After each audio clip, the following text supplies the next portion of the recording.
morning, everyone, and thank you for joining us. My name is Stacy Varghese, and I am the Associate Director in the Office of Advancement at St. John's University. Today, we have Jillian DelSignore and Steve O, who will discuss the evolution to digital in asset management. Some housekeeping rules before we begin. If you have a question, please submit it at the bottom right to panelists, and Jillian and Steve will answer them at the end of the fireside. As a reminder, please make sure to keep yourself on mute. Lastly, a recording of today's session will be emailed to you after the presentation. Now, I am excited to introduce Jillian and Steve. Jillian DelSignore is a Women in ETFs board member and senior executive in the ETF industry. She was most recently head of ETF distribution with JP Morgan's asset management business. She was responsible for leading the sales and distribution efforts and strategy in the intermediary and institutional markets. She also served as co-president of Women in ETFs, which is the first women's group for the ETF industry from 2017 to 2019. Steve O joined NASDAQ in 2017 as head of ETF listings. His primary role is to oversee the NASDAQ ETF listings exchange that currently has nearly 400 listed ETFs. He also leads ETF business development, working with other NASDAQ departments to support ETF-related opportunities globally. Steve came to NASDAQ with a broad and deep understanding of the ETF industry and product, having managed business units for 20 years in asset management and trading across the US, Europe, and Asia. Welcome, Jillian and Steve. Thank you, Stacy, so much. It's so great to be with everybody this morning. Thanks, Stacy, and Jillian, it's good to see you again. Likewise, Steve. So yeah, let's get right down to it. So maybe first off, I'd start with some, call it ETF overview stats, just to get a sense of, what's going on in the industry. So currently, the ETF industry is in a period of significant growth. We have 2,400 ETFs listed in the US that comprise over 4 trillion in combined assets under management. That's phenomenal growth because about a decade ago, ETFs had just hit the 1,000 ETF barrier and had just hit 1 trillion assets under management. So we're in a very quickly moving, fast growing industry. I'm sure a lot of you have heard about ETFs in the press and even hold some of them in your investing accounts. And so we're glad to be here and give an overview of what the ETF industry is doing and hopefully to answer any questions you might have. So I'll start off by asking Jillian, the first question is, tell our audience, what exactly is an ETF? Yeah, thanks, Steve. That's I think a great place to start, right? Let's just go ahead and level set it. And I'll say, because it is a relatively small group here this morning, we're happy to go through and do the fireside, and we have a lot of questions prepared that we can kind of go back and forth on, but would love to have engagement from you all. So please use that chat function and throw whatever you have on your mind. During the COVID pandemic and the quarantine, ETFs have been very much an investment of choice. And so we've seen a lot of interesting trends that we'll talk about later. But certainly if you want to address anything in particular, please do chime in. We're happy to go off script, if you will. But to your question, what is an ETF? I think most of you on this line, I imagine all of you on this line, are familiar with what a mutual fund is. And an ETF at its core is really just a mutual fund, more specifically the most traditional ETFs, those that were kind of the earliest products in market, although that is starting to change, and we'll talk a little bit more about actively managed ETFs as we go through. The traditional, more passively managed products that are benchmarked to indexes and track indexes, really they're just like index funds that trade on exchange. So you can see on that slide, they're a little bit like a stock in that they give you the flexibility to trade on exchange. You can go long, you can take short positions, you can actually write options on ETFs, which are different than a mutual fund.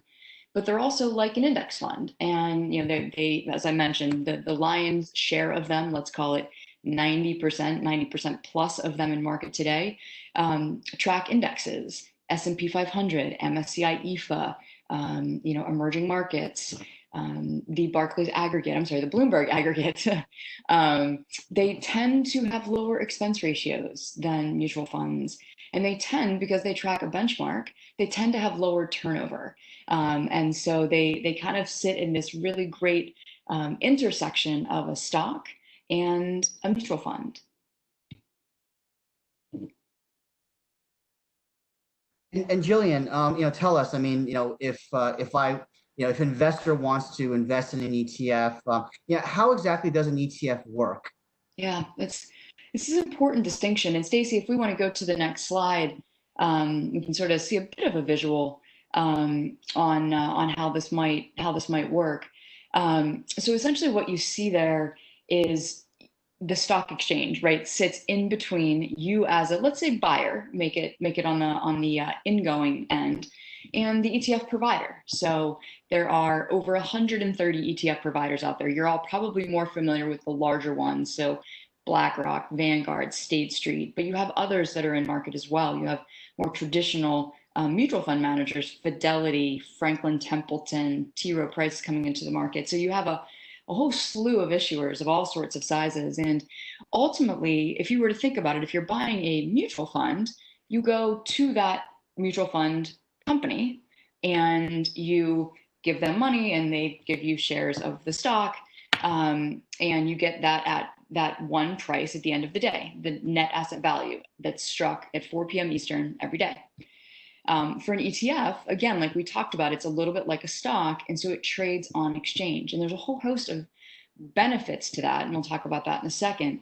But essentially, if you want to buy an ETF, you can go to NASDAQ, you can go to the New York Stock Exchange. Essentially, you are trading it on an exchange. There tends to be, for some of the more liquid and largest ETFs, just a natural buyers and sellers at all time in the marketplace. And so if I want to buy SPY, for example, the State Street S&P 500 ETF, I can just go out in my brokerage account and I can place that trade, or my advisor, if I have a financial advisor, places that trade for me.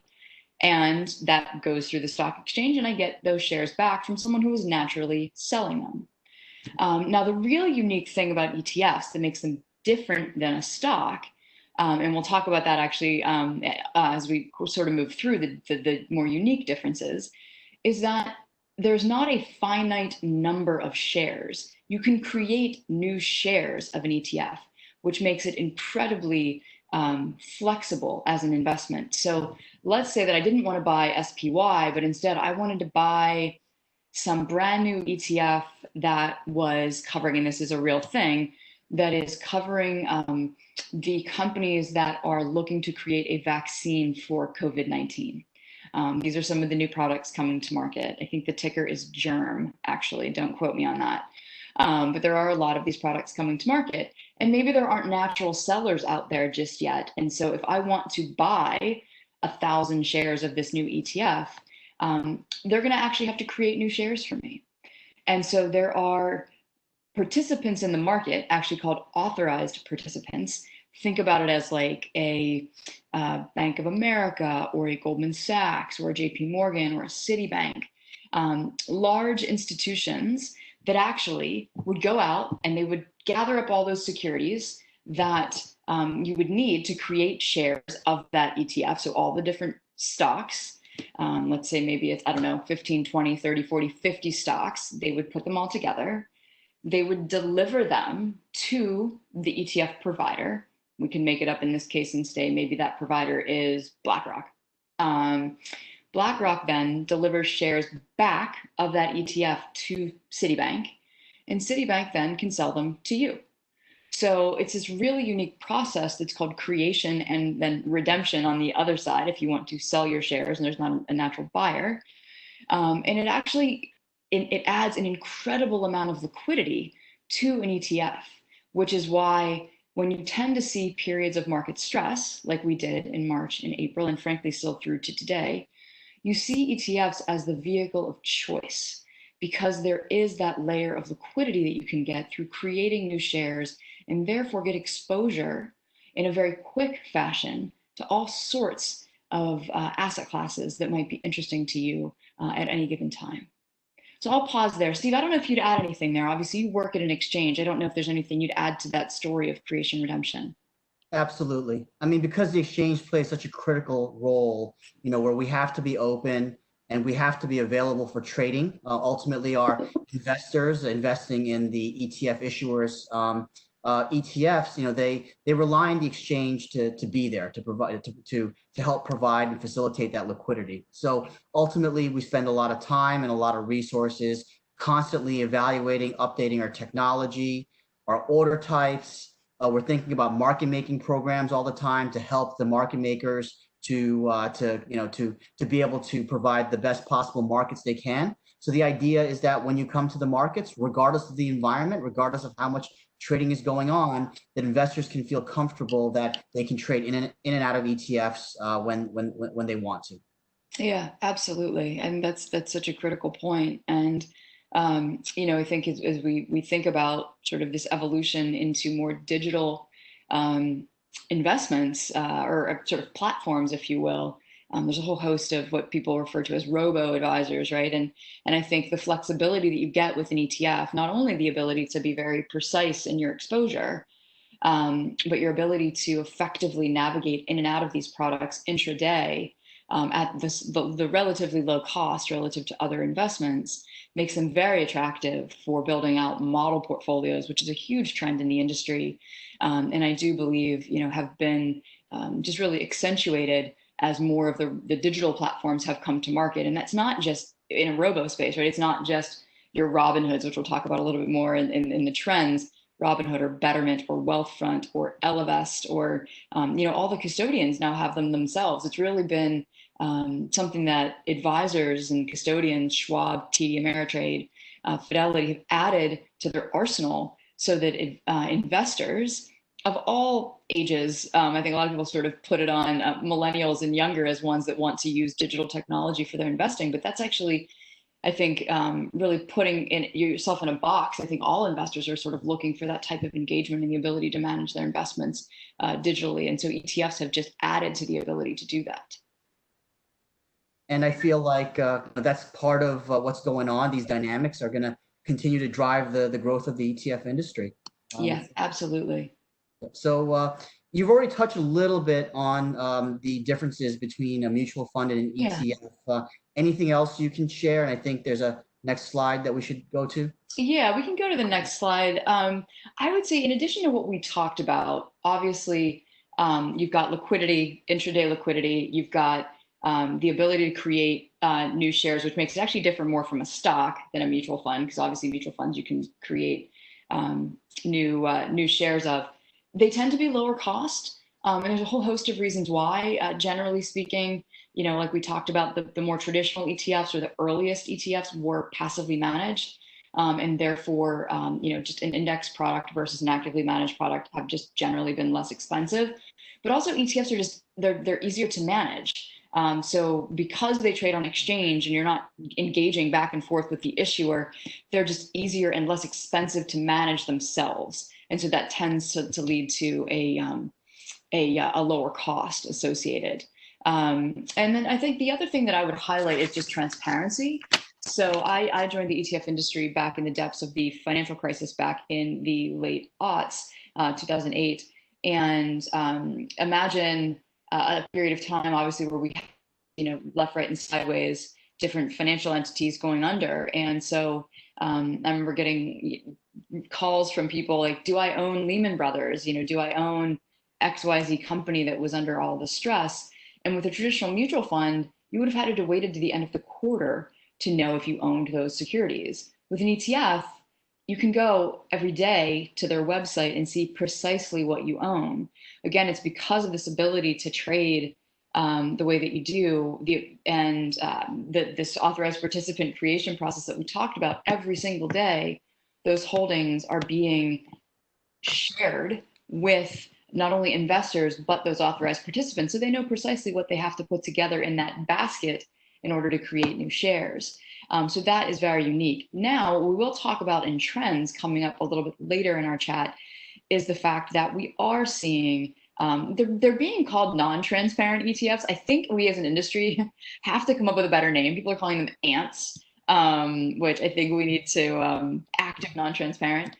They are transparent. They're just only as transparent as traditional mutual funds, meaning they're only releasing their holdings on a quarterly basis. So you still get to see, but they're not daily like you have with other ETFs. So I would say that's the other big difference is transparency. But again, that's sort of changing as we move forward in new evolution of product. And what would you say are the the highlights in terms of the benefits of using an ETF? Yeah, let's look to the next slide, Stacey. I think this is a really important one, and we've talked a lot about most of them. But essentially, the main benefits that you see here, flexibility, right? We talked a lot about flexibility. You can go long an ETF, you can go short an ETF. You can use them for risk management now, because again, you have that level of transparency. So you know exactly what you own all the time. So you have the ability to really be precise in the way you're managing risk in your portfolios. They do provide that liquidity, which can be really important, particularly during volatile markets. Access, we'll talk about it as we get a little bit further along, but there's all sorts of slices of the market that you can access through an ETF, as broad or as niche as you want. I mean, you can buy a total market index, which covers US markets, international markets, all together, large cap, mid cap, small caps, all in one product for just, a couple of basis points, meaning like $8, $9 per $10,000 invested. So very, very cheap relative to other investments. We haven't talked a lot about this, but ETFs tend to be more tax efficient. They're not tax free. So let's be clear on that. They are tax efficient. And it's all because of that creation and redemption process that allows them to be more tax efficient than your more traditional mutual fund. They are more transparent as well, like we've talked about. So I'd say those are some of the major benefits of ETFs relative to other investments. Sure. And by the way, my favorite of these is the access. Thinking about the financial industry, just going back 20, 30 years before the growth of ETFs, if an investor wanted to invest in emerging markets or in a broad diversified portfolio of global securities, ultimately you either had to be a high net worth and there would be minimums involved, or it would just be inaccessible. And now, you have all of these strategies in 2,400 different types of ETFs that can give you pretty much whatever you want, and the ETF industry is so quick to adjust to what's going on. Is that when there's new themes and new trends, the ETF industry is right on it, and so that's been a great part of the industry. And I think we call it in the industry the democratization of investing that it's brought. The democratization, we love that word. We actually have a couple of really good questions, Steve, in the chat box. Do we want to? I think the Janet's question is a good one, and maybe before we move on to who's using them, as we've been talking about trading them, maybe we can hit on that one, and then the growth rate we'll actually get to, Matthew. So we'll definitely make sure to get to that one. John, they are regulated by, and Steve can address sort of regulation from a stock exchange perspective, but these are certainly regulated. These are 99% of ETFs are actually, 40 Act funds, just like mutual funds. So that they are very traditional in that regard. But Janet, to your question, I'll let Steve chime in on this one too, because it is super, super, super important when you think about trading ETFs to use limit orders. So Steve, maybe I'll let you just take this as our stock exchange person and talk about why it's so important to use limit orders when trading ETFs. Sure. So when a market maker provides liquidity for any ETF, ultimately, they're putting in bid prices to buy and offer prices to sell. The idea is that there's a price that the market maker is willing to buy and sell shares, and then based upon expectations around trading, the market maker will post a number of shares that they feel is reasonable to address the liquidity needs of investors. So ultimately, sometimes there are scenarios where a order size might be a lot larger than the expectations of a market maker, or theoretically, you could have temporary bouts of volatility that make the market maker spreads go a little bit wider. And so ultimately, when you submit a market order, you're basically telling the broker to execute at any price that's available on the market at that time. You lose control of the prices that you're willing to buy or sell at. Whereas with a limit order, you can actually put a boundary or a collar on the highest price you're willing to buy at and the lowest price you're willing to sell at. And by the way, when your order goes out into the market, if there's a better price, you get that price. But what you're basically doing is just setting the terms or the boundaries of what you're willing to buy or sell at. And it's critical because in some of these scenarios that I highlighted before, if there is a temporary widening of the spread, or if the order size that you submit is larger, let's say, than expectations, which, for retail investors, that it's not necessarily a concern, but, sometimes, you could have these bouts of volatility that widen spreads, you get to determine what that max or min price is. And so it's just a little bit of, protection when you submit your order. It's very easy to do. When you submit your order, you're going to have a choice in terms of, market or limit order. You click on the limit order, you put the price that you're willing, the max price you're willing to pay or to sell at. And then ultimately, that's going to kind of be your protection to make sure that you don't get a bad surprise when the execution takes place. I think that's so important, Steve, what you said. I mean, I've spent my career working with buyers of ETFs, right? Both advisors, excuse me, brain freeze, advisors and institutions. And so I imagine a lot of you on this call or on this WebEx work with an advisor, and your advisor has a direct line into the ETF issuer. And these ETF issuers have what we call capital markets desks. And these individuals know exactly how these ETFs are supposed to trade, where you should be able to execute in them. And so they can actually help your advisor set that limit order. But it just allows you, to Steve's point, just to set those limits as to what you'd be willing to accept from a price. A lot of people start by trading ETFs that are really, really, really liquid. So the SPYs of the world, like we've talked about. And so they're used to being able to place a market order, because if you place a market order in some of these really, really liquid products, you're probably going to be okay because there's just so much activity. Where we start to see the challenge is when people start to venture away from those and they start to trade ETFs that don't have that depth of liquidity. And all of a sudden they're getting those negative outcomes that Steve was talking about. And that's the one thing we want to avoid as an industry, because if you have a negative experience with an investment product, you're not likely to probably want to go back and touch that hot stove again, right? So that's why ETF education remains such a critical component of what we do, even 25 years, over 25 years into, the first ETF launching here in the US, and even longer in Canada, which is actually where we saw the first. So it's a terrific question, Janet, for sure. Oh, Steve, you're muted. I totally agree, Jillian. And let me give a image to kind of burn into people's minds so that next time they buy an ETF, they'll put that limit order in. So imagine you're on eBay and you're looking to buy an iPad, you have a sense of like kind of what an iPad's worth and what you're willing to pay. So ultimately, when you place a bid into your eBay account in an auction, you're going to put a price in, or a max price you're willing to pay. And ultimately, if you purchase it at the price that you want to pay, you're happy. Well, now imagine going to eBay and saying, oh, there's an iPad. I want it. I want it. I want it.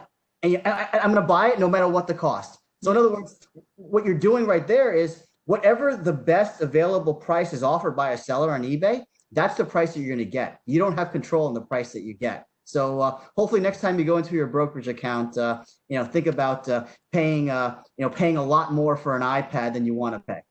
Yes, that's a great analogy for sure. For sure.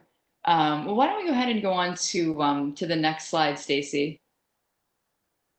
Again, we'll get to the growth rate here in just a second. We're not ignoring your question, Matthew. It's a terrific one.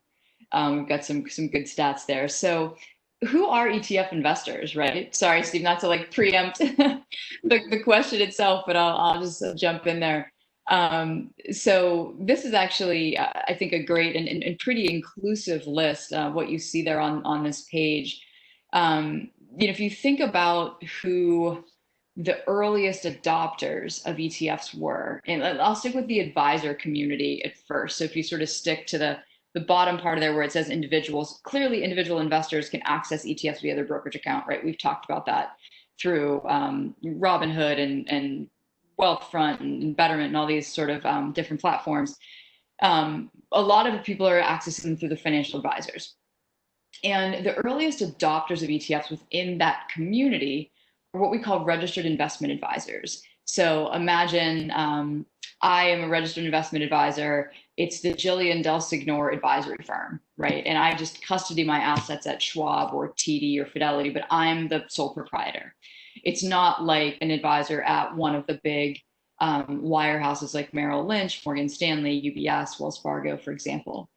So these individuals, registered investment advisors, were the earliest adopters of ETFs because they've always managed their business in what we call a fee-based environment. So they always would charge you, for example, 1% of the assets that you have with them versus a commission, because ETFs don't pay advisors commissions. So they were earlier adopters of ETFs because it worked with their business model. I'm obviously simplifying that in some sense. There were other values to them, but generally speaking, because it was very synonymous with their business model, it worked. And so one of the major trends that we've seen within the financial advisor community in the last half a decade is that more and more of these wirehouse advisors, as they're also evolving their businesses to be more fee-based, are starting to embrace ETFs in a much, much bigger way. They're doing so, a lot of them through model portfolios. So where their home office, so Merrill Lynch's investment personnel at their home office are creating model portfolios out of ETFs from across the industry. And advisors can use those ETFs for their clients. So if your advisor was a Merrill Lynch advisor, they could utilize a particular model portfolio and put you in that as your investment portfolio. That's been a huge trend in the market. And again, like we talked about before, because of all the benefits of ETFs, low cost, transparent, liquid, different parts of the market that you can access, they are ripe for use inside model portfolios. Same story with the robo-advisors. That's how they're building portfolios. But if you look at the top of the page, we actually do see a lot of usage of ETFs from institutional investors. And you see all the different types of institutions there on the page. Insurance companies, foundations, endowments, yes, even hedge funds are using ETFs to hedge, right? We talked about their flexibility, and you can go long or you can go short. So they are doing that in a lot of ways. So ETFs are being utilized really across the board. And I will tell you, as one who's worked with advisors and institutions in their use of ETFs for the last decade and almost a half, they teach us how they use ETFs. ETFs are just so flexible and so versatile that it's really investors that show us every day more and unique ways to utilize them in portfolios with their clients. Absolutely. Maybe a quick comment here is on your last point is if you look at certain institutional investors like insurance companies and pension funds, they've been the ones that are driving some of the recent product innovations, such as defined outcome ETFs or yield or even ESG. That a lot of the recent growth around ESG has actually been adopted by pension funds and who are trying to put value-driven considerations into their investing. So yes. It's a great relationship between product builder and product user.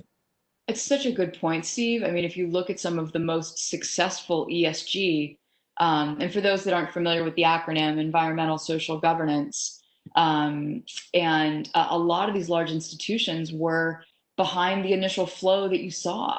And it's really gotten them off the ground. And it's an exciting way for an ETF issuer to know that they have sort of that base user out there in market, and it continues to pick up. You're starting to see some of the larger ETF issuers really put a lot of heft behind that as a theme going forward, recognizing the fact that it is something that investors of all shapes and sizes, institutions and retail, want to invest more in line with their values. And so you're starting to see that definitely as a large trend. Absolutely. And on that note, maybe we can go on to giving the audience a sense of the scope of the ETF industry. Yeah. Absolutely, Stacey. Why don't we go to the next slide? So the ETF industry, and this is a great kind of segue into that question. You can see the way that the ETF industry has grown here in terms of really from the end of the financial crisis, towards the end of the financial crisis. This is from the end of 2018 is where this graph starts. And obviously it only goes to 2018, and you can see where it estimated 2020, and we are not quite there, although globally we are over 6 trillion. So we aren't that far off. If you look at, obviously the US market drives the lion's share of that, as Steve mentioned at the onset. We are over 4 trillion in the US. And so globally we are over 6 trillion. And so we are within shooting distance of, that 7-ish trillion that is projected by this particular Ernst & Young paper. If you look at some other industry research, BlackRock, who is the industry's largest ETF issuer, predicted a couple of years ago in a paper that they talked about with the 4 main trends driving the industry, they predicted 12 trillion globally by 2023. So we're definitely on our way to that. And Bank of America actually wrote a paper saying that they believe we would be at 50 trillion by 2030. So those are some numbers that are out there. I don't know if any one individual will stand behind any of these predictions, but needless to say, for a lot of the reasons that we've talked about, and additionally some things that we'll continue to talk about as we go through our chat today, and things that are kind of driving and fueling the growth, these numbers don't feel that far off. They are definitely continuing to grow. Mutual funds still continue to see assets go into them. A lot of reason being 401k plans that utilize mutual funds and don't yet really utilize ETFs. So there's that sort of trickle effect that keeps continuing to flow into mutual funds. But ETFs over the last decade really have been the recipient of the lion's share of flows into the asset management industry, while mutual funds, generally speaking, obviously I'm painting a broad stroke, there are certainly plenty of active mutual funds that are out there and producing alpha and seeing inflows, but generally speaking, particularly in certain categories like large cap US equities, do see meaningful outflows, and ETFs have certainly been the recipient of that, as well as new dollars coming off the sidelines. One thing that I think is important to mention before we go on to the next slide, Steve mentioned the number of ETFs in markets. You've got over 2,000 products. I think what people wouldn't really recognize, there are over 130 ETF issuers in market. I think people could probably name 10. And if you're in the industry, you could maybe name 20. There are over 130 issuers in market. So I do think there's a lot of opportunity for consolidation. And I think you'll continue to see that. We've seen that a lot over the last few years. Invesco, for example, Invesco Power Shares buying up different firms, and they're certainly not alone, but that's just one example of some acquisitions you've seen recently. I do think that's going to continue, as there are a lot of firms out there that have 1 and 2 products in market. And if you just don't find that scale, it's harder and harder to kind of manage that. And so I think that you will continue to see consolidation in the industry as we go forward. And why don't we go to the next slide, because I can kind of talk about the back half of what Steve's question was. And that really is kind of, if you look at the market, I think this is really interesting statistics. And Steve, I'll let you chime in here as well, just sort of exchange volume. But I think ETFs account for over a quarter of the U.S. trading volume. And that just during times of market volatility just goes through the roof in terms of even more volume on exchange. And this is a really good one too. And that may actually have changed, but I know last I looked, 4 of the top 10 traded securities, not top 10 ETFs, 4 of the top 10 traded equities are ETFs. So think about, you've got like Apple, Facebook, like ETFs fall in that top 10. So it really is an incredible statistic when you think about the volume of some of these products in their trading. And then in the bottom left, you can see the breakdown by the asset class. So US equity continues to dominate that pie, with global equity, so global stocks being another more than quarter, and then fixed income, commodities, think like gold, oil, and then alternatives making up the remainder. But Steve, I don't know if you'd comment anything on sort of the volume that you guys see on exchange. Absolutely. And, I think some interesting data that's also coming out from the recent volatility that you'd mentioned earlier, especially during March and April. There was a huge increase in volume, sometimes 2 to 3 times average daily volume before March. And really, ETFs were able to provide liquidity, and they were able to, as Jillian had mentioned, due to the open-ended nature of the ETF, to be able to accept creation redemptions. Liquidity was there for ETF investors. And then an interesting dynamic as well is that over the years, especially as the ETF industry has grown, ETFs historically, and the chart that's shown, is they've kind of leveled off at about 30 to 35% of all equity trading volume. And in the recent period of volatility, and we see this during actually pretty much most cases of recent volatility, the percentage of volume that goes up. So while volumes in equities are going up, the ETF share of that volume is growing as well, where in March, ETFs cracked over 40% of average daily volume in March and April. So that gives testimony to the idea that there's a lot of strategies that people prefer to use for ETFs, whether it's the liquidity, whether it's the diversified risk exposure of the ETFs, and the liquidity is there for these investors during these times of stress. And we even had one ETF in USO, an oil ETF, for example, when oil was going through its volatility period, that traded 1 billion shares a day. So some pretty interesting data coming out. Absolutely, that's a great point about USO. I think that we've talked a lot about kind of trends that we were seeing in the industry. But I think maybe to wrap up, Steve, because I know we only have a few minutes and we wanted to spend a little bit of time on women in ETFs, which people are probably wondering why there's that logo in the corner of all of our slides. Maybe I'll hit on a couple more, and you feel free to add in any that you think I've missed. We've talked about model portfolios. We've talked about kind of the change in advisors' business models driving a lot of the interest in ETFs here more recently. I want to talk about 3 others. We actually also talked about ESG in some sense as well, and that's driving some interesting flows. I want to talk about a couple things. One is commission-free trading. The other is fixed income ETFs, and the third is active. So one, I think you've all pretty much seen in the marketplace over the course of the last really 6 to 9 months, basically brokerage commissions have gone away on the major platforms, right? So whether it's Robinhood or Schwab or TD, Fidelity, any host of brokerage platforms have seen those commissions to trade ETFs go to zero. I think that that's a real benefit for investors, and it's made them less expensive to access.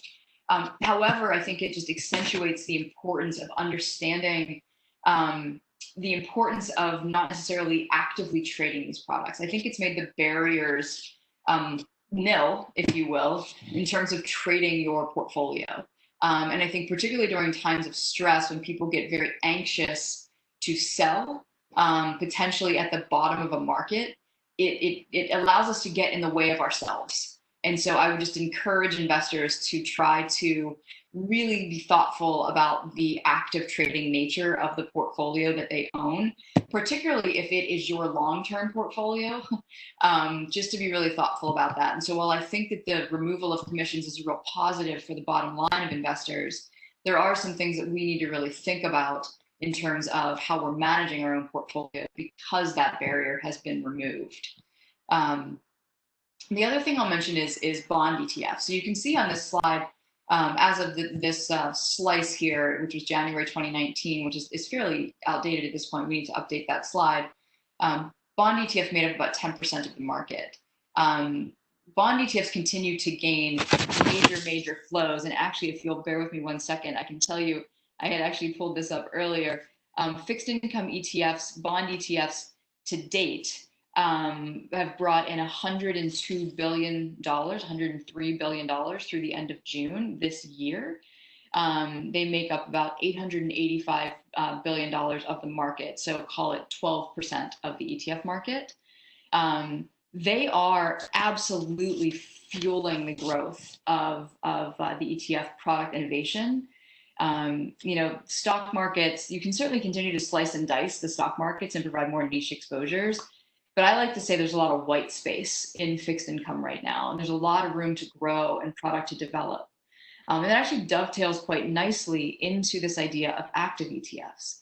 So right now, active ETFs make up about 1% of the ETF market. It's very, very, very small. It's a blip. You wouldn't even really be able to see it in the pie chart if we showed you.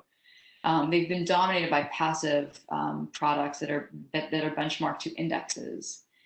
Now, we have seen the primary source of active ETFs actually come through bond ETFs. And I think it's for one major reason, and that is that bond managers have not been historically as concerned about releasing their holdings every day. If you're a stock portfolio manager, you might be a little less attuned to or a little less interested in releasing your holdings every day. You don't want people to front run you. You don't want people to copy your portfolio. It's a lot harder to do that with bonds. And so you haven't necessarily seen some of these traditional active managers. I mentioned T. Rowe Price earlier. We've had American Century come into market, and there's a whole host of others that are going to be doing the same. There is a way that these issuers have been able to come into market now, but while only releasing their holdings on a quarterly basis the way you would a true mutual fund. And so some of these more traditional mutual fund managers have been able to enter this incredibly fast growing space with their best ideas, because they're now able to not have to release their holdings on a daily basis and not be as quote unquote transparent. So the jury is definitely still out as to how the market will respond to these. I think ultimately, if these products perform well, as you would expect with active management, if they're not performing, you're not going to see investors be very interested. But so far so good in terms of the products that are in market. They are performing well. And so I think we're continuing to watch as things evolve. But the entrance of active ETFs definitely have entered us into a new chapter of this industry, and something we're watching very, very, very closely, both in fixed income and now, of course, within equities and stock portfolios. Anything that you would add there, Steve, in terms of trends or anything that I've mentioned? Yeah, maybe just a couple of quick points. One is that a lot of these drivers of potential growth, such as ESG or active, non-transparent active. You're talking about potentially billions of dollars of tens of billions, maybe even higher. We have a lot of investments that are, that if they find the right, call it way to invest in ETFs, the ETF industry can benefit. So these are major, call it, points in that could really drive the ETF industry growth even faster. One other point I'd like to make as well in terms of trends is the idea, like we would mention earlier before, around the ETF industry being nimble and keeping up with investing trends is that because of COVID, we've seen some changes in the way that we do things. We're on a virtual fireside panel versus being in person. A lot of us are working from home. There's been a lot of online activity that's increased as well. And there are already ETFs, and there are newer ETFs coming down the pipeline, that allow investors to be able to express their views on the economic impact of this virus and how we're responding to it. So, I thought that would be an interesting, just tidbit around some of the technology themes that are coming up in both product as well as also where investors are putting their money. I think that's so true. And whether it's, like I mentioned earlier, something like something related to a vaccine or something related to all the different tools that we use from work from home, you're definitely going to be able to capture that. I would underscore the importance of understanding what it is that you're buying. There are a lot of ETFs out there, and particularly when you get into some of these more niche exposures, please don't read the book by the cover, right? So I think it's really important. These are very easy products to access.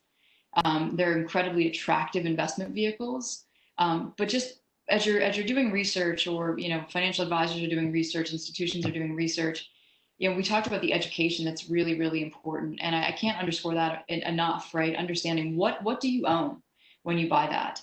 It might be a work from home ETF, but what does that mean? What does it hold? What does it own?